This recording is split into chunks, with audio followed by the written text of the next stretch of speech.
71-এ দেশ স্বাধীন করে 26 সালে এখনো আপনারা কেউ এই কার্ড ওই কার্ড বিতরণ করেন, কেউ বলেন বেকার ভাতা দিবেন, ফাইজলামি করেন মানুষের সাথে। 56 বছর ধরে লাকসামের কলেজ মাঠে বাজারে আমরা কুমিল্লার ওই যে একটা বিরাট বড় ময়দান আছে না, ঈদগাহ ময়দানে বক্তৃতা শুনলাম, আমাদেরকে ক্ষমতায় দেন, আমরা সুযোগ পেলে খোদা মুক্ত দারিদ্রতা মুক্ত বাংলাদেশ গঠন করবে। দেখছি গো, আপনারা ক্ষমতায় গিয়ে 5 বছরে নিজের ক্ষুধা মিটাইতে পারেন না, আমাদের ক্ষুধা কখন মিটাবেন? 56 বছর ধরে আপনারা প্রতারণা করেছেন, দেশের বেকারত্ব দূর করতে পারেন নাই। আমাদেরকে দায়িত্ব দিয়ে দেখেন, কোরআনিক ফর্মুলা দিয়ে 10 বছরে বাংলাদেশের দারিদ্রতার কবর দিয়ে স্বনির্ভর, সচ্ছল, সমৃদ্ধ, বেকার মুক্ত বাংলাদেশ বানিয়ে দিব। ইসলাম দারিদ্রতার কবর দিয়ে অর্থনৈতিকভাবে সচ্ছল, সমৃদ্ধ, স্বনির্ভর একটি জাতি গঠনের জন্য একটা চমৎকার অর্থনৈতিক ফর্মুলা, একটা না অনেকগুলো অর্থনৈতিক ফর্মুলা কোরআনে দেওয়া হয়েছে। তার মধ্যে কর্মসংস্থান সৃষ্টির লক্ষ্যে প্রধানতম যে ফর্মুলা আল্লাহ কোরআনে দিয়েছেন, সেই ফর্মুলার নাম হলো যাকাত। সেই ফর্মুলার নাম কি? এখন আপনি বলবেন, হুজুর কোনটারে কিসের সাথে মিলাইলেন? আমরা তো দেখি গরিব মিসকিনকে যাকাত দেয়। আমাদের দেশে যারা যাকাত দেন 98% মুসলমানেরই যাকাত আদায় হয় না। তারা যাকাতের নামে শাড়ি লুঙ্গি অথবা 200, 400, 500, 1000 টাকা বিলিয়ে গরিবদের সাথে তামাশা করে। এই তামাশা করতে কে বলেছে আপনাকে? যাকাত এটা ইসলামের মৌলিক 5টা স্তম্ভের মধ্যে একটা অন্যতম স্তম্ভ। শুধু তাই নয়, যেহেতু যাকাত দিয়ে বেকারত্ব দূর করা যায়, এজন্য আল্লাহ তাআলা যাকাতকে ব্যক্তি বিশেষের সাথে সম্পৃক্ত না করে এটা আল্লাহ তাআলা সরাসরি রাষ্ট্র ব্যবস্থার সাথে সম্পৃক্ত করেছেন, সরকারের সাথে। দলিল কোথায়? কোরআনে কারীমের 22 নম্বর সূরা সূরাতুল হাজের 41 নম্বর আয়াতে রব্বুল আলামিন বলছেন, আল্লাযীনা ইম্মাক্কান্নাহুম ফিল আরদি আকামুস সালাতা ওয়া আতাউয যাকাতা ওয়া আমারু বিল মা'রুফি ওয়া নাহাউ আনিল মুনকার ওয়ালিল্লাহি আকিবাতুল উমুর। কথাগুলো কার? আল্লাহ বলছেন, আমি যদি মোমেনদেরকে রাষ্ট্র ক্ষমতা দেই, 1 নম্বরে সালাত কায়েম করবে, 2 নম্বরে যাকাত আদায় করবে। তাহলে এখানে যাকাতকে রাষ্ট্রের সাথে সম্পৃক্ত করেছেন কে? ব্যক্তিগতভাবে যাকাত দিলে ফায়দা হবে কম, রাষ্ট্রীয়ভাবে যাকাত আদায় করে যাকাত ডিস্ট্রিবিউশন করলে রাষ্ট্রীয়ভাবে ফায়দা হবে তখন অনেক বেশি। আসেন একটু বাস্তবিক উদাহরণ দিই, আমাদের দিকে সবাই তাকান। এখানে সম্ভবত আমরা এই ডায়াসে আনুমানিক 20 জনের মতো বসে আছি। মনে করেন এখানে সবার উপর তো যাকাত ফরজ না, নিসাব পরিমাণ মাল যাদের কাছে আছে তাদের উপরে যাকাত ফরজ। এই 20 জনের মধ্যে মনে করেন 7-8 জনের উপরে যাকাত ফরজ। আমরা প্রত্যেকে আমাদের যাকাতের টাকাগুলো এই টেবিলে রাখলাম, পরিমাণ হয়ে গিয়েছে 2 লক্ষ টাকা। জোরে বলেন তো কত বললাম? আমরা চাইলে এই 2 লক্ষ টাকা এই নৈরপার এলাকা এবং আশপাশের এলাকা থেকে মোট 400 জন গরিব মানুষ এনে প্রত্যেককে 500 করে দিতে পারবো, 2 লাখ টাকা শেষ হয়ে যাবে। আচ্ছা আপনারা বলেন তো, এই 2 লক্ষ টাকা 400 জন মানুষকে 500 করে যে দিলাম, এই 400 জন মানুষ কি ধনী হয়ে যাবে? এক বেলা খাবে, আরেক বেলা গরিবই থাকবে। এইভাবে যাকাত দেয় না। আমি যাকে যাকাত দিব তিনি আর আগামী বছর যাকাত খাওয়ার উপযুক্তই থাকবেন না, সচ্ছল হবেন। সিস্টেমটা কেমন? আমরা এই 2 লক্ষ টাকা 400 জনকে না দেই। কিছুদিন আগে পাশের গ্রামের একজন মহিলার স্বামী মারা গিয়েছেন। বললাম, বোন আপনার তো 2-3টা বাচ্চা, পরিবার কিভাবে চলবে? ধরেন একটা সেলাই মেশিন কিনে দিলাম, আপনি এবার এটা দিয়ে পরিবারটা কোনো মতে চালান। আরেকজন, ওনাদের পরিবারটা এত দরিদ্র, ঠিকমতো খাইতেও পারে না। ডেকে এনে বললাম, ভাই একটা ভ্যান বা অটোরিকশা চলে না আপনাদের এলাকায়, একটা অটোরিকশা কিনে দিলাম, এই পরিবারটা চালানোর মতো ব্যবস্থা হয়ে গেল না? আরেকজনকে একটা হাঁসের খামার করে দিলাম, আরেকজনকে একটা মুরগির খামার করে দিলাম, বা কোনো কুটির শিল্পে লাগিয়ে দিলাম। বলেন তো এই 2 লক্ষ টাকা দিয়ে 4-5 জন লোককে কাজে লাগিয়ে দিলাম, কর্মসংস্থান করে দিলাম, আগামী বছর এরা কি আর জাকাত খাওয়ার উপযুক্ত থাকবে? উদাহরণটা কি দিয়েছি এতক্ষণ রাষ্ট্রের নাকি এলাকার? এই তো মনোযোগ আছে আপনাদের। এবার আসেন তো, যদি রাষ্ট্র ক্ষমতায় ইসলাম থাকে, আপনারা চান নাকি? না, যেভাবে হয়েছে এভাবে এখন আওয়াজ দিচ্ছে তো আসতে, দেখবেন একটু পরে হেরাই জুড়ে দিবে। কেন? মানুষ স্বার্থের পাগল। একটু পরে দেখবেন এমনি জুড়ে দিবে। কেন? বুঝবে লাভ আছে।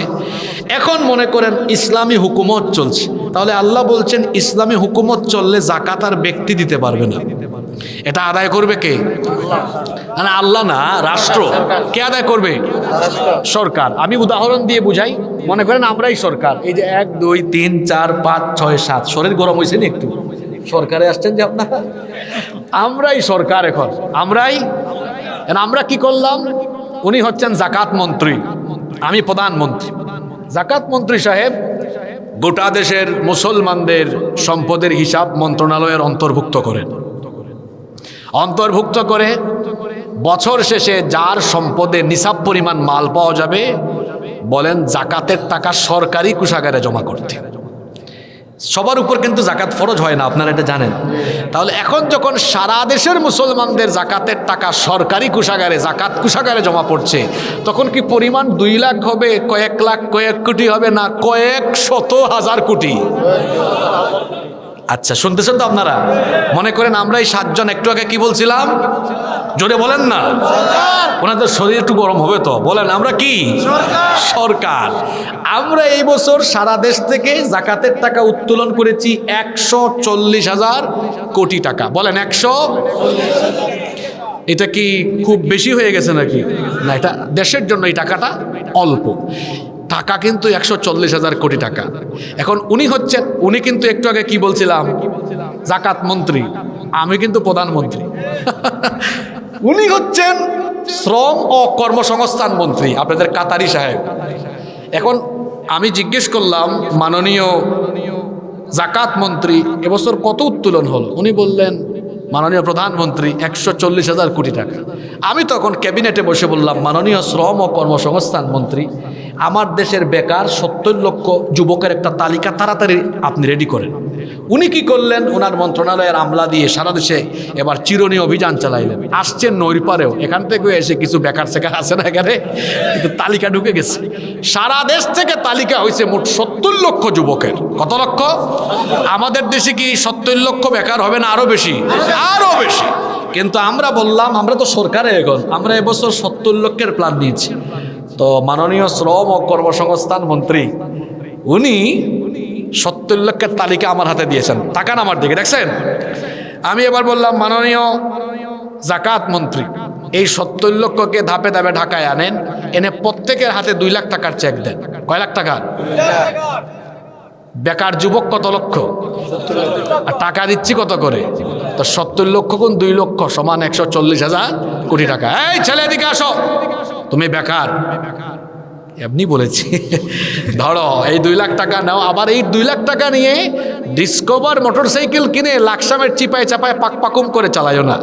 কারণ লাকসামে কিন্তু আমাদের আবার অডিট অফিসার আছে, সে দেখবে আপনি টাকাটা দিয়ে কি কাজ করেন, নিয়মিত অডিট করতে যাবে। তরিকাটা আমার না, তরিকাটা, ফর্মুলাটা কার? তাহলে বলেন তো, আল্লাহর দেওয়া এই ফর্মুলায় 1 বছরে কত লক্ষ বেকারের কর্মসংস্থান করা গেল? না না, এই আওয়াজে হবে না। কত লক্ষ? 71 দেশ স্বাধীন করে 26 সালে এখনো আপনারা কেউ এই কার্ড ওই কার্ড বিতরণ করেন, কেউ বলেন বেকার ভাতা দিবেন, ফাইজলামি করেন মানুষের সাথে।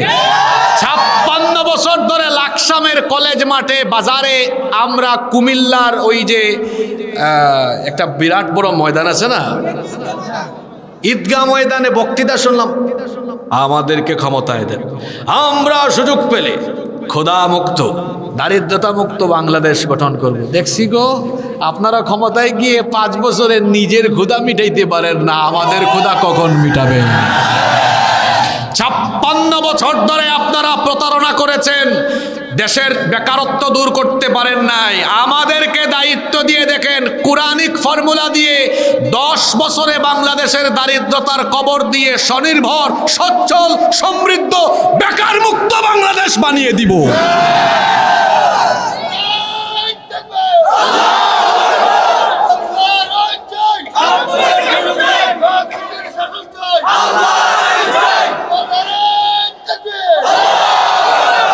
বলছিলাম না, এরা একটু পরে নিজেরাই চিৎকার দিবে। লাভ আছে যেদিকে, মানুষ আছে ঠিকই তো। আমি কি এতক্ষণ ধরে কোনো দলের কথা বলেছি? কারো কথা বলি নাই। তাহলে বোঝা গেল, এই যে আমাদের বেকারত্ব, দারিদ্রতা, এটা রিমুভ করতে হলে, এই প্রবলেমের সলিউশনের জন্য 56 বছর দেখেছি আমরা, এটা দিয়ে হবে না, এটা ফালতু আইন, এটা ফেলে দেন ডাস্টবিনে, ডাস্টবিনে ফেলে দিয়ে এখন আল্লাহর কোরআনকে গ্রহণ করতে হবে। যুবক ভাইয়েরা, সার্টিফিকেট নিয়ে নিয়ে ঘুরে ঘুরে বেকার থাকবা, নাকি একটু কর্মমুখী আর কর্মসংস্থানে ঝাঁপিয়ে পড়ে নিজের কেরিয়ার আর দেশকে এগিয়ে নিবা? সিদ্ধান্ত তোমার। যদি এই সিদ্ধান্ত নাও যে আমি আমার কেরিয়ারকে কাজের মাধ্যমে এগিয়ে নিব, আমার দেশকে এগিয়ে নিব, তাহলে মনে রাখতে হবে, এই যে কোরআন বাদ দিয়ে যে তন্ত্র মন্ত্র ফর্মুলা চলছে, এটা দিয়ে হবে না। কিয়ামতের সূর্য উঠবে, কোনোদিনও বাংলাদেশ থেকে দারিদ্রতার কবর হবে না। বরং দারিদ্রতার কবর দিতে হলে মানুষের আইন নয়। জোরে বলেন, কার আইন দরকার? আপনার রাগ করছেন নাকি? ঠিক আছে, তাইলে 1 নম্বর যে সমস্যা, এই সমস্যা কি বাংলাদেশে আছে? সমাধান কি কোরআনে আছে? আরো 4টা সমস্যা বলবো, কষ্ট হচ্ছে না তো আপনাদের? এগুলো প্রধান প্রধান সমস্যা। 2, আমাদের দেশে যুবকদের মধ্যে দ্বিতীয় যে সমস্যাটি আমরা দেখতে পাই, সেটি হচ্ছে যুবকরা না বুঝে আবেগের বশবর্তী হয়ে অনেক সময় অসৎ নেতৃত্বের অনুসরণ করে কেরিয়ারকে নষ্ট করে। আমার মনে হয় এখনো অনেক যুবকরা বুঝে নাই। আবার বলি, অনেকে আবেগে, শোনেন, মানুষ যখন 16, 17, 18 বছরে থাকে, একাকী সব সিদ্ধান্ত নিতে পারে না। এই বয়স তো আমরাও পাস করে আসছি, ওনারাও পাস করে আসছেন। ম্যাচিউরিটি এই বয়সে আসে না মানুষের। এজন্য নবুয়তের বয়সটাও কত? 40। তার মানে এর আগে ম্যাচিউরিটি আসে না। আমি যদি কখনো সুযোগ পাইতাম, তাহলে বুটের বয়সও 40 বানাইতাম। বলবেন হুজুর কেন? কারণ আমরা বেশি বুঝি না আল্লাহ বেশি বুঝেন? 40-এর আগে নবুয়ত দেন নাই। ম্যাচুরিটি আসতে সময়টা লাগে কত? 40। এই যে 18, 20, 22 বছরের এত অবিবাহিত, এত বউ বাচ্চা চালানো জানে না, ও দেশ চালানো কি বুঝে? ওই 40-এ যে গেছে, 40-এ যারা গিয়েছে, ওনারা মোটামুটি বুঝে দুনিয়াটা কেমন। এই কথাগুলো কারো কাছে পজিটিভলি যাচ্ছে, কারো কাছে নেগেটিভলি যাচ্ছে, কিন্তু ওনারা আমার কথাগুলো বুঝতেছেন। আসলে 20, 22, 25 বছরের জীবন কি বোঝা যায় না। বাপের হোটেলে খাইলে কি বুঝবেন আপনি? একটু কর্ম করে যখন খাবেন, বাচ্চা কাচ্চা হবে, নাতিপুতি হবে, তখন জীবন কি বুঝবেন? ম্যাচিউরিটির একটা বয়স লাগে তো মানুষের।